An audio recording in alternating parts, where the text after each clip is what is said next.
Kani waa Nick Fuji waxa uu ku dhashay gacmo la'aan iyo lugo la'aan waa mid aysan ka reebin dad kale ee dunida ku nool riyooyinka iyo guulaha ay gaaraan sidaas lamada ayuu isna u rajeynayay milooyinkiisa gaarka waa riyooyinkiisaba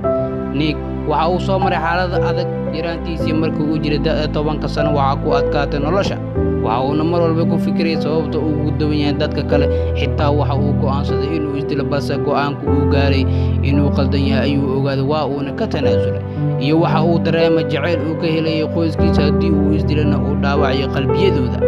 Fuji waxa uu ku dhashay gacmo la'aan iyo lugo la'aan balse waxa uu leeyahay cag yar iyo suud isku dhagan oo ku samaysan karo waxyaabaha qaar sida isticmaalka mobilka sidoo kale waxa uu wax ku qori karaa kombiyuutarka isagoo 45 eray ku qori kara in gayr hal daqiiqo sidoo kale waa uu ku cadeysan kara waxa uu kale uu ku ciyaari kara ciyaarta tenniska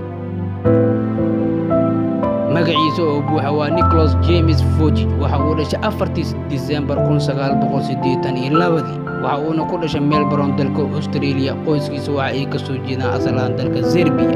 waxayna qaxooti aan u soo galeen dalka uu ku dhashay Australia waa jaamacadda shahaadada heerka koowaad ee bachelorka waxa uu ka takhasusay cilmiga dhaqaalaha ee jaamacadda Griffith University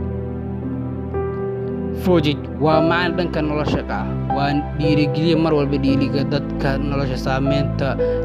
dhibka wajaha waxa uu safaro ku maray dalal ka badan 60 wadan oo dunida kamid ah isagoo u sharaxay dhammaanad uu la kulmay in nolosha si walba ay ahaataba loo noolaan karo